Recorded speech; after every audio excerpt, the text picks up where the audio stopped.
Hello my dear young viewers and my dear friends, आप कैसे हैं और पढ़ाई कैसी चल रही है? अच्छी चल रही होगी पढ़ाई। ओके, मेहनत करने की बहुत ज़रूरत है 10th क्लास में। Okay, yes, you are most welcome in आया thoughts in English and myself Renu. और आज हम करने जा रहे हैं class 10th English first flight lesson number 3 के, जिसमें 2 पार्ट हैं, हिज फर्स्ट फ्लाइट और सेकेंड पार्ट है द ब्लैक एरोप्लेन। इन दोनों पार्ट के textual question answer NCERT solution हम डिस्कस करने जा रहे हैं। Now class 10th English first flight chapter number 3 2 stories about flying, और चैप्टर का ये नेम है, पार्ट 1 है हिज फर्स्ट फ्लाइट, और उसके textual question answer NCERT solution हम डिस्कस करने जा रहे हैं। Thinking about the text now, why was the young seagull afraid to fly? Do you think all young birds are afraid to make their first flight? Or are some birds more timid than others? Do you think a human baby also finds it a challenge to take its first steps? Now, why was the young seagull afraid to fly? जो young seagull है, seagull का picture आप देख सकते हैं, और समुद्री पक्षी होता है सीगल, और क्या वो उड़ने से क्यों डरता है? Do you think all young birds are afraid to make their first flight? आप क्या सोचते हैं कि जितने भी छोटे छोटे नए युवा पक्षी होते हैं वे सभी अपनी पहली उड़ान से डरते हैं? और are some birds more timid than others, या फिर कुछ पक्षी दूसरे पक्षियों की अपेक्षा कायर होती हैं? टिमिड का meaning full of fear, coward. Do you think a human baby also finds it a challenge to take its first step? आपको क्या लगता है कि जो मनुष्य का बच्चा होता है वो भी अपने पहले कदम को रखना जो है वो एक चुनौती समझता है? Now The young seagull was afraid of flying because he was afraid of falling in the sea. जो young seagull है वो उड़ने से डरता है क्योंकि उसे डर लगता है कि वह समुद्र में के पानी में गिर जाएगा, क्योंकि वो एक लेज के ऊपर बैठा हुआ है। लेज क्या होता है? एक खड़ी क्लिफ होती है, चट्टान होती है, उसमें एक छोटा सा पार्ट निकला हुआ होता है जिसको कि क्लिफ जिसे लेज कहते हैं, और वो उसके ऊपर बैठा है। उसके मदर फादर, उसके 2 ब्रदर और सिस्टर, वो जबकि उससे छोटे थे और वो उड़कर पहले ही जा चुके थे, उन्होंने उड़ना सीख लिया था। लेकिन यंग सीगल बहुत ज़्यादा डर रहा है, उसे लग रहा है कि वो पानी में अगर वह ऊपर से छलांग लगाएगा तो वह उड़ेगा नहीं, और वह पानी में गिर जाएगा। It was his first flight, he did not trust his wings. ये उसकी पहली उड़ान थी, उसे अपने पंखों पर ज़रा भी विश्वास नहीं था। ही thought his wings would not support him, और उसे लगता था कि उसके पंख उसका साथ नहीं देंगे। Yes it is true, some birds are fearful. और हाँ, ये बिल्कुल सच है कि कुछ जो पक्षी होते हैं वह डरपोक होते हैं। I think it also true for human beings, और मैं सोचती हूँ कि ये ह्यूमन बींग्स के लिए भी सही है। It is a natural that doing something for the first time. ये प्राकृतिक सी बात है, जायज़ सी बात है कि अगर हम किसी भी काम को पहली बार करते हैं तो वो चैलेंजिंग होता है, चुनौती से भरा होता है। Human baby is also afraid of taking his और हर फर्स्ट स्टेप। और जो मनुष्य के बच्चे होते हैं उन्हें भी अपना पहला कदम रखने में थोड़ा डर तो लगता है। Now number 2, the site of the food. Yes, यहाँ पे बेटा SIG आएगा, ये जो है वो जस्ट अ मिनट, टी नहीं आएगा बीच में। The site of the food मैडेंड him. जैसे ही यंग सीगल भोजन को देखता है पागल हो जाता है। What does this suggest? ये बात आपको क्या सुझाव देती है? What compelled the young seagull to finally fly? किस चीज़ ने यंग सीगल को मजबूर कर दिया अंतिम रूप से उड़ने के लिए? Now the young seagull was alone. जो यंग सीगल है बिल्कुल अकेला है, एंड हंग्री, और भूखा है। He had not eaten anything from last night. पिछली रात से उसने कुछ नहीं खाया है। He saw his mother was tearing a piece of fish. वो देख रहा है कि उसकी मदर जो है मछली का एक टुकड़ा तोड़ रही है। दैट ले एट हर फीट, और वो मछली जो है उसके पैरों के पास पड़ी है, और वो उस मछली में से एक बड़ा सा टुकड़ा तोड़ रही है। He tried and bagged food. उसने कोशिश की और भोजन की भीख मांगी अपनी माँ से। The site of the food मैडेंड him. जैसे ही उसने भोजन को देखा वह पागल हो गया। His mother came to him with food in her beak. क्योंकि उसकी मदर को अच्छी तरह पता था कि उसने लास्ट नाइट के बाद से और पूरा दिन हो गया और उसने कुछ नहीं खाया है। मदर तो मदर होती है ना, तो वह जो है मदर जो है वो अपनी चोंच में भोजन का टुकड़ा लाती है। ही स्क्रीम्ड विद जॉय, और वह खुशी से चिल्लाने लगता है कि उसकी मदर खाना ला रही है। She came and stopped Midway, और वह आती है और थोड़ी दूर पर रुक जाती है। ही वॉज सरप्राइज्ड, उसे हैरानी होती है, ए नहीं आएगा बेटा। He was surprised why she did not come near, और यंग सीगल को हैरानी होती है कि उसकी मदर भोजन लेके जब उसके लिए आ रही है तो वह उसके नज़दीक क्यों नहीं आती। ही did not control his hunger, वह अपनी भूख को बिल्कुल भी नियंत्रित नहीं कर पाता। He dived at the food in its mother's beak, और उसकी मदर जो लेज से थोड़ी दूरी पर रुकी हुई है और पंख फड़फड़ा रही है, तो वह भोजन के ऊपर अपनी मदर की चोंच के में फंसे भोजन के ऊपर डाइव्ड का मीनिंग कूद पड़ता है। He felt that he was falling in the sea, और उसे महसूस होता है कि वह तो समुद्र में गिर रहा है। He saw the great expanse of the sea, वह देखता है दूर तक फैला हुआ समुद्र का फैलाव। Finally he plunged into the water, अंत में वह पानी में गोता लगाता है। एंड कॉन्कर्ड ओवर फियर, और डर पर काबू पा लेता है। Now number 3, they were beckoning to him calling shrilly, वे उसे बैकनिंग मीनिंग कॉलिंग, वे सब उसे बुला रहे हैं। They here refers to his 2 brothers, sister, mother and father, वे सब उसे बुला रहे हैं बुरी तरह चिल्लाकर। Why did the seagull's father and mother threaten him and cajole him to fly, seagull के मदर और फादर ने उसे धमकी क्यों दी और उसको डरपोक क्यों कहकर बुलाया, उसे क्यों धमकाया और उसको क्यों डांटा। The young seagull's parents tried their best, young seagull के पेरेंट्स ने अपनी पूरी कोशिश कर ली, but he was unwilling to fly, लेकिन यंग सीगल की इच्छा ही नहीं थी उड़ने की। He was afraid of the sea, वह समुद्र से डर रहा था। His brothers and sister were enjoying, उसके ब्रदर्स, उसके 2 छोटे भाई और छोटी बहन, वे मज़े ले रहे थे। But he did not make any efforts, लेकिन यंग सीगल ने कोई भी प्रयत्न नहीं किया। The family left him alone, और जब उसने कोई प्रयत्न नहीं किया तो पूरे परिवार ने उसे अकेला छोड़ दिया। They threatened him and scolded him, but their efforts were worthless, उन सब ने उसे धमकाया, डांटा, लेकिन उन सब के प्रयत्न बेकार रहे। Number 4, have you ever had a similar experience, क्या आपके साथ भी कभी ऐसा अनुभव हुआ है। Where your parents encourage you to do something, जहाँ आपके पेरेंट्स आपको प्रोत्साहित करते हैं कुछ करने के लिए। That you were too scare to try, और आपको भी डर लगता है किसी काम को करने की कोशिश करने से। डिस्कस दिस इन पेयर्स और ग्रुप्स, और पेयर में 2 लोगों में या पूरे समूह में इसको डिस्कस कीजिए। Yes, I had a similar experience while learning to ride a bicycle when I was in 5th class. जब मैं 5th क्लास में थी तो मुझे भी साइकिल चलाने से बड़ा डर लगता था। ये मेरा एक ऐसा ही अनुभव है। In the beginning when I got up, और बिल्कुल शुरू में जब मैं साइकिल पर चढ़ी, I fell every time, हर बार मैं नीचे गिर गई। I was afraid, मैं डर गई। My parents tried their best but I cannot muster my courage, मेरे पेरेंट्स ने बहुत कोशिश की लेकिन मैं अपने साहस को जुटा नहीं पा रही थी। My father scolded me one day, एक दिन मेरे पिताजी ने मुझे बहुत डांटा। He took me to the ground in the early morning, वो मुझे बिल्कुल सुबह एक ग्राउंड में मैदान में ले गए।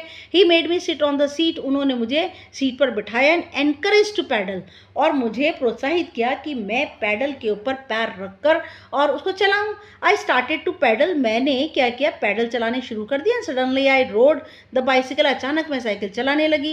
And I was moving on the straight road, और मैंने पाया कि मैं एक सीधी सड़क पर साइकिल चलाकर चलती जा रही थी। Now number 5, in case of a bird flying, और पक्षियों की उड़ान के केस में, it seems are natural and a forgone conclusion, ये प्राकृतिक लगता है और एक ऐसा निष्कर्ष लगता है दैट इट शुड सक्सीड, कि उन्हें सफल होना चाहिए।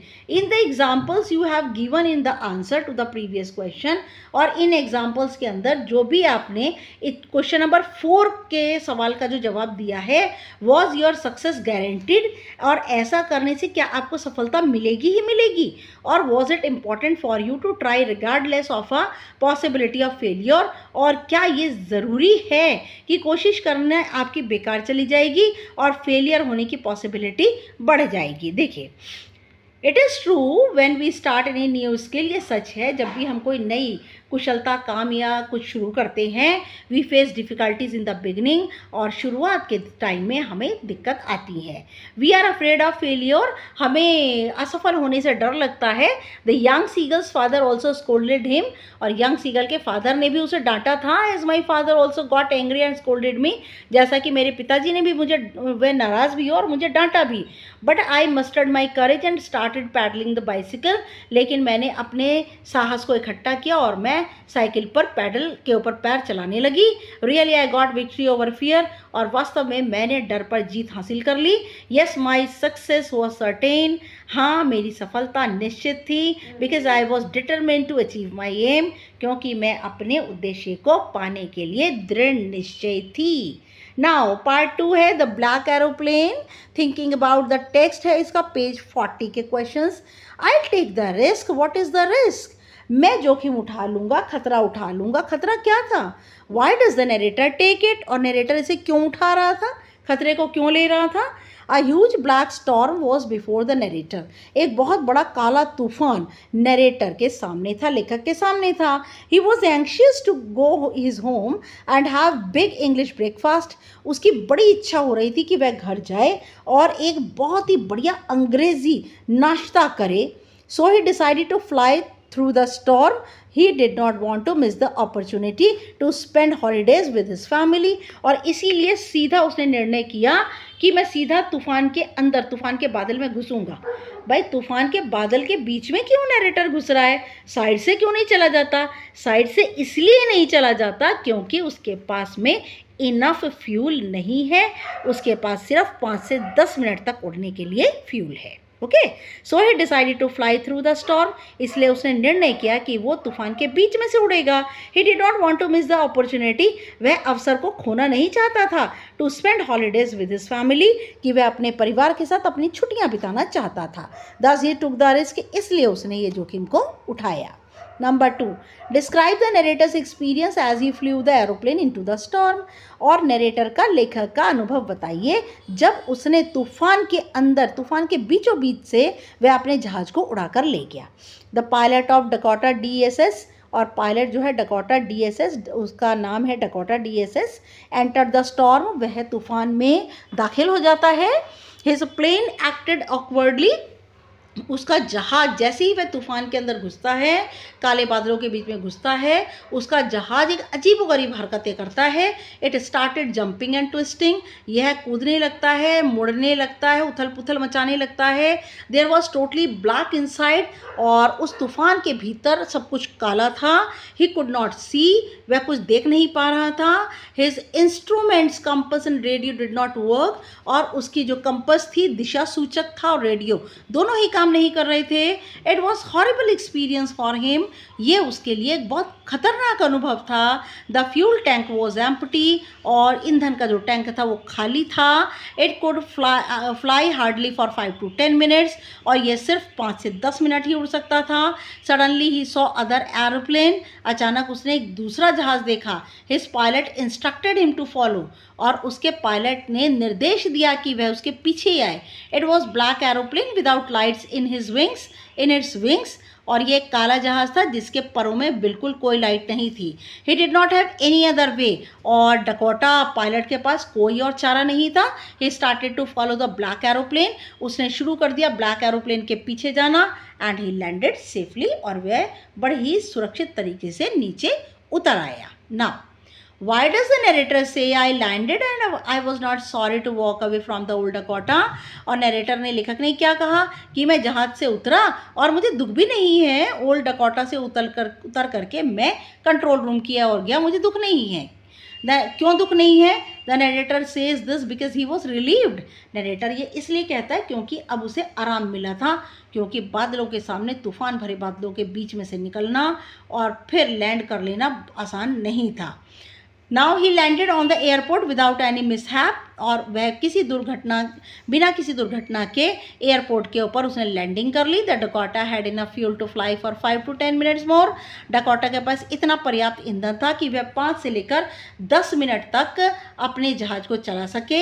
He had horrible experience of getting lost in huge storm clouds, और उसका अनुभव बहुत ही ज़्यादा भयानक था जब वो बड़े बादलों के तूफान में खो गया था। What made the woman in the control center look at the narrator strangely? और जो कंट्रोल सेंटर पे औरत बैठी थी वो नरेटर को अजीबोगरीब नज़रों से क्यों देखने लगी? The woman in the control center looked at the narrator strangely, और जो भी औरत बैठी हुई थी कंट्रोल सेंटर पर वो नरेटर को, लेखक को अजीब तरह देखने लगी। Because he had asked her, क्योंकि नरेटर ने उस लेडी से पूछा था who the other pilot was, ये दूसरा पायलट कौन था, दूसरा जहाज कौन था। There was no aeroplane was flying that night, औरत ने बताया कि उस रात कोई और जहाज नहीं उड़ रहा था। The narrator's plane was the only one she had seen on the radar, और लेखक का ही सिर्फ जहाज था जिसे वह राडार पर चलते हुए देख रही थी। Number 5, Who do you think helped the narrator to reach safely? बताइए किसने सहायता की नरेटर की सुरक्षित पहुंचने में। Discuss this among yourselves and give reason for your answer, और सबके साथ इसे डिस्कस कीजिए और जवाब दीजिए। In my opinion, it was supernatural element that helped the narrator to reach safely.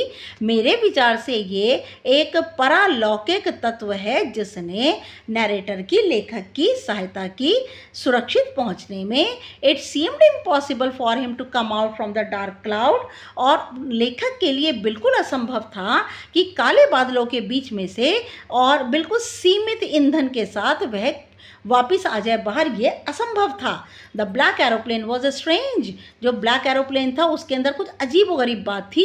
It had no lights in its wings, उसके परों में कोई लाइट नहीं थी। It guided and took out the narrator safely, उसने उसे निर्देश दिया और बिल्कुल सुरक्षित तरीके से नरेटर को एयरपोर्ट पर उतार दिया। The control tower had no such plane on the radar, और कंट्रोल टावर के अंदर ऐसा कोई जहाज राडार पर नहीं उड़ रहा था। ओके नाउ कह सकते हैं आप कि ये एक सुपरनैचुरल कोई पावर है जो कि नरेटर को जिसने बचाया। Yes, now thanks for watching my video, and I'm very much grateful to all of you, all my video watchers, and मेरा ये चैनल बिल्कुल नया है और प्लीज़ मेरे चैनल को सब्सक्राइब कीजिए। और नेक्स्ट वीडियो हम लेसन नंबर 4 के क्वेश्चन आंसर आपको डिस्कस करेंगे, और तब तक के लिए good luck and good bye.